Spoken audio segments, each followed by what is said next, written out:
ঈদের আসল আনন্দই শুরু হয় ঈদের পরদিন থেকে। দাওয়াত, ঘোরাঘুরি, বেড়ানো, কত কিছু, তাই না? আর আমাদের ঈদের পরের দিনই রওনা হতে হয়েছে ঢাকার উদ্দেশ্যে।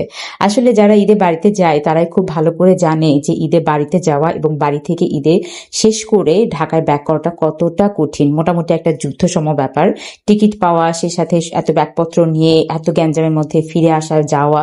তো এটা থেকে আসলে রক্ষা পাওয়ার জন্য যেহেতু বাচ্চাদেরকে নিয়ে যেতেই হবে, আমরা সবাই চাই যে গ্রামে নিজেদের আত্মীয় স্বজনের সাথে একটা ঈদটাকে উপভোগ করার জন্য।